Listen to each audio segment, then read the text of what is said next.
Bonjour les enfants, comment allez-vous? Ça va?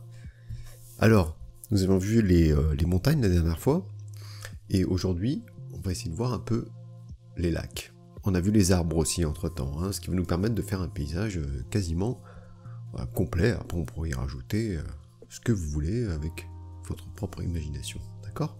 Je voulais dire une dernière chose à propos des montagnes. Vous vous rappelez, c'était assez marrant, on avait fait un peu n'importe quoi, puis en fait on s'est rendu compte que ça faisait des montagnes finalement un peu plus assez réalistes, et puis surtout c'est rigolo à faire. Par contre c'est vrai que j'avais fait des couleurs, bon voilà, l'herbe c'est vert, les montagnes c'est vert, mais ne vous restreignez jamais, c'est-à-dire que votre montagne elle peut être rouge, elle peut être bleue, elle peut être jaune, la couleur c'est ça qui est super, c'est que c'est très vivant, et en fait, il ne faut pas se limiter à l'imagination. Vous allez voir, justement à ce propos, quelques dessins et peintures d'un célèbre artiste qui s'appelle Hokusai, entre autres, et c'est à propos d'un mont, le mont Fuji, au Japon, et en fait, il a beaucoup inspiré les gens. Et comme vous voyez, il y a plein d'interprétations possibles. Ça peut être rouge, comme là, bleu, violet, voilà. Donc vous voyez, d'autres l'ont fait, et en plus vous voyez, c'est marrant quand même, c'est très beau, et puis on voit toujours la montagne. Et puis surtout s'il y a un peu de neige par exemple, comme vous pouvez voir parfois, et ben en fait la neige reflète le soleil, donc parfois si le soleil est très très orangé, en coucher de soleil par exemple, et la montagne devient orange, devient violette parfois. Donc vous voyez, tout existe. Donc amusez-vous. Personne n'a le droit de vous dire non, la montagne ça doit être comme ça doit être bleu, ça doit être vert. Rappelez-vous que je ne fais que vous faire des petites propositions. Voilà. Sinon il y avait une petite chose aussi, si vous voulez faire des montagnes enneigées, ce que je vais vous faire tout de suite. Alors pareil, je refais encore n'importe quoi. Enfin n'importe quoi. Voilà, mes montagnes. Vous observerez, alors c'est juste une interprétation possible, vous faites bien comme vous voulez. Mais c'est vrai que moi j'ai remarqué en fait que si vous regardez bien, la neige, elle est toujours au même niveau sur les pics. C'est-à-dire que si je fais de la neige là par exemple, et bien en fait elle va être sur la même ligne d'horizon, ici. Un petit peu ici. Voilà, il y en aura peut-être un petit peu là, voilà. Vous voyez, ça fait quelque chose d'un peu cohérent. Ça, c'est pour quelque chose qui a rapport avec la réalité, mais vous pouvez vous en écarter aussi. Rien n'est interdit. Cette page-là, qui est blanche, c'est à vous. D'accord ? Personne n'a le droit de vous dire que c'est bien ou c'est pas bien. Les interprétations en art sont très très très diverses. On fait ce qu'on veut. Vous êtes totalement libre. C'est ça qui est génial. Moi, c'est pour ça que j'ai toujours adoré le dessin et de faire de l'art. C'est que je fais ce que je veux. Voilà. Dans la vraie vie, on a un peu des impératifs. Il y a des choses qu'on a le droit de faire, d'autres pas faire. Alors qu'en art, on a le droit de tout faire. Et c'est même recommandé. Voilà. Donc je vais revenir sur les lacs. On va voir quelques images de lacs. Parce que c'est vrai qu'on a souvent, j'ai remarqué, que le lac, on va faire quelque chose comme ça. Voilà, un peu ovale, un peu rond, ce qui n'est pas évident. Et en fait, on va essayer de faire les lacs un peu comme on a fait les montagnes. C'est-à-dire en se lâchant un petit peu, en essayant de faire des zigzags, vous allez voir. Donc on va regarder la forme de certaines montagnes sur les images qui suivent. Et vous voyez qu'elles ne sont pas... ce n'est pas ovale du tout. Donc on est toujours dans une démarche en fait de faire du dessin un peu plus réaliste. Après, c'est pas interdit de faire les ronds, mais en fait ce qu'il y a, c'est que les ronds ou les ovales, moi je trouve ça assez dur à faire. Et je trouve ça plus marrant de faire, vous voyez, plein de zigzags. Un peu comme on a fait avec les montagnes, vous voyez. C'est-à-dire que parfois on a l'impression que c'est dur, mais en fait c'est plus facile. Et ce qu'on fait, en fait, est plus dur. Bon, c'est un peu compliqué. Donc voilà, vous voyez sur toutes ces photos de lacs, en fait déjà c'est comme les arbres, c'est comme les montagnes, il n'y en a pas un qui est pareil. Vous avez remarqué?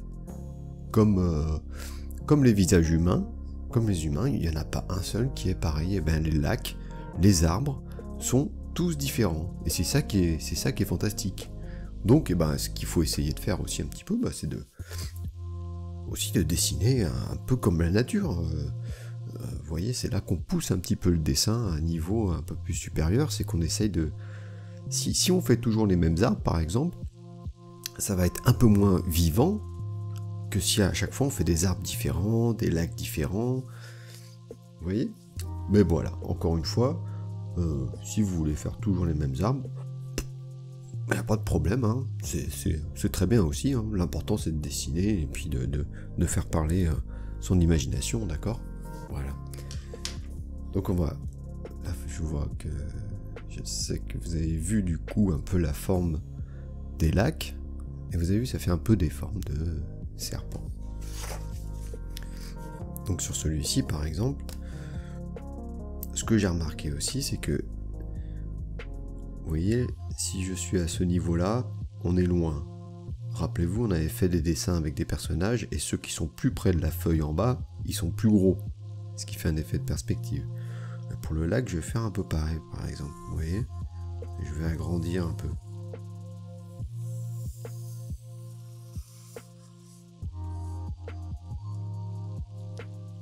Voilà, par exemple, ça pourrait être un lac.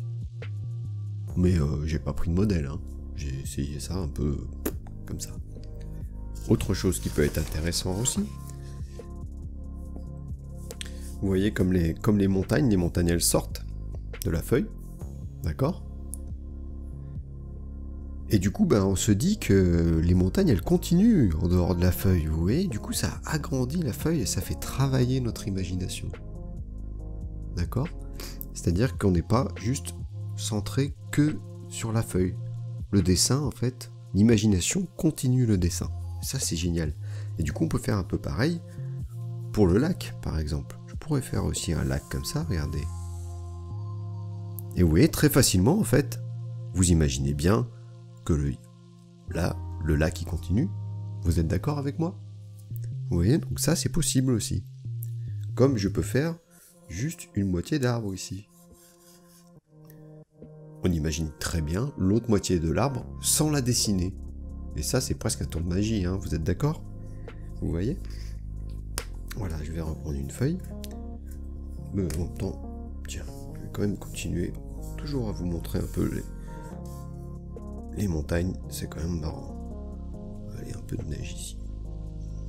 Parce que, bon, sur certaines montagnes très hautes, il y a encore un peu de neige.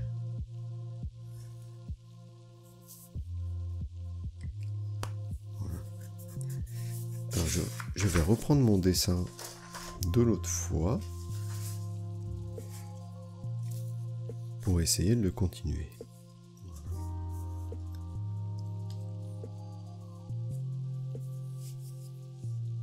Donc voilà, je vais dessiner un peu mon lac. Puis tiens, je vais le faire sortir. C'est un très grand lac.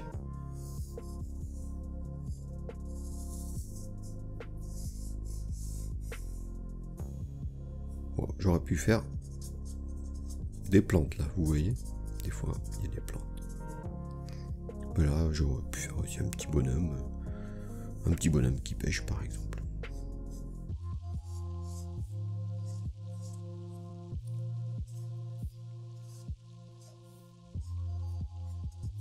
Ça, vous n'êtes pas obligé de le copier, hein, c'est juste moi comme ça pour m'amuser.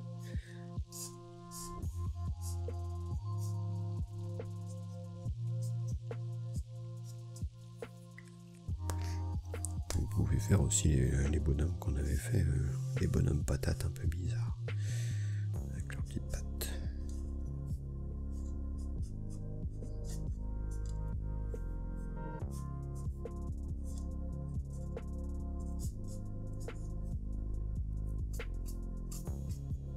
Qui regarde la montagne. Et après pour l'eau, ça c'est comme vous voulez. Certains ont des reflets, mais c'est pas forcément nécessaire, parce que si vous regardez aussi dans la vraie vie, ça dépend surtout du fond du lac.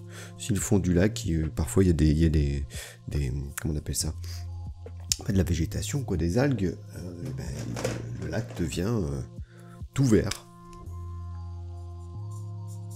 Moi j'ai envie de le faire vert foncé. Ah oui, je vais refaire aussi des zigzags un peu comme ça. Pourquoi? Parce que ça donne un peu l'idée qu'il y a des petites vaguelettes. Hein, et du coup ça fait comme des reflets sur l'eau, vous voyez. Non, ça c'est bien pour les enfants parce que du coup on peut se permettre d'aller vite.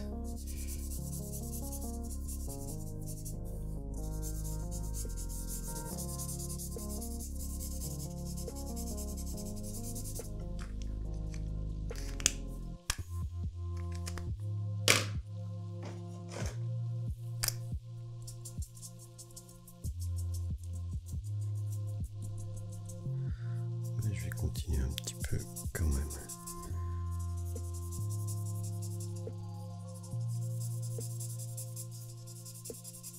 Alors j'essaie de me trouver une ligne à peu près droite, ici.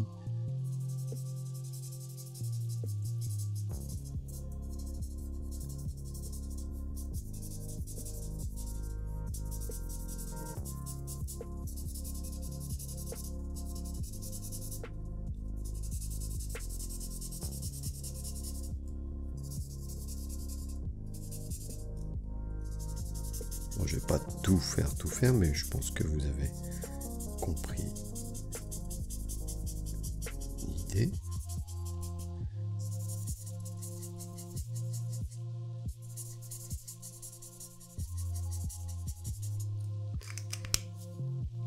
Là, je vais changer de couleur un petit peu. Je vais mettre, on va dire qu'en bas, il y a un petit peu plus de pierre. Tiens. Voilà, ça fait un peu comme une délimitation. Ça c'est pas obligatoire, ça c'est à vous de tester des choses, voir ce qui marche le mieux. Voilà, ça c'est pas du tout une règle. Je fais comme ça, mais j'aurais très bien pu mettre du marron, parce que des fois il y a de la terre aussi. Vous voyez.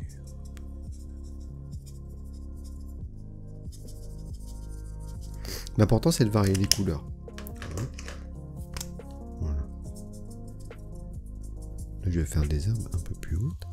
Alors j'ai oublié de faire les arbres, zut. Eh bien écoutez, vous voyez, il faut parfois un petit peu réfléchir, et là je ne l'ai pas trop fait. Donc je vais quand même faire un arbre ici, sur le côté. Donc ça c'est notre taille du personnage, donc on s'imagine bien que l'arbre est au moins plus grand que le bonhomme. Hop. Et là je vais repasser, vu que j'ai fait une bêtise, avec un feutre bien plus foncé. Il est moins bien fait que les arbres que je vous avais montré dans les autres vidéos, mais voilà. Ça va quand même à peu près marcher.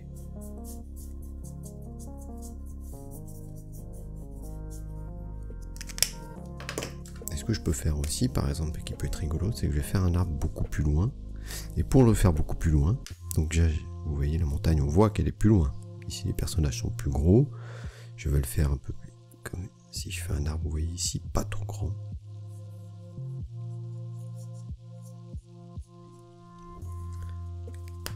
On comprend la largeur du lac. On voit que le lac, du coup, est grand.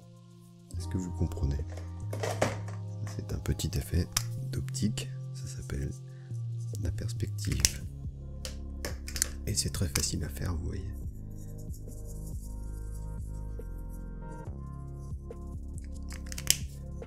Là maintenant que je vois ce petit personnage patate qui est à peu près la hauteur de la moitié de l'arbre, et ben ça voudrait dire que je pourrais en faire un en face qui lui fait coucou, tout petit.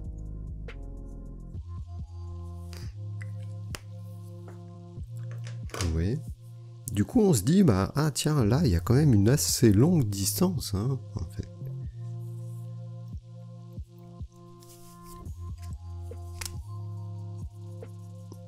Donc là les herbes, si je les fais grandes ici qui sont devant, on est d'accord. Rappelez-vous, si c'est devant et qu'elles sont grandes, et ben plus loin,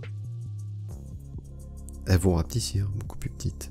Alors ça aussi, ça peut vous aider à donner un effet de perspective. C'est-à-dire qu'on a l'impression que les choses vont de plus en plus loin, qu'ici on est bien proche et là on va de plus en plus loin. Et c'est comme ça du coup qu'on fait un paysage où on se rend compte qu'il y a des distances entre deux personnages par exemple, comme je vous ai fait là.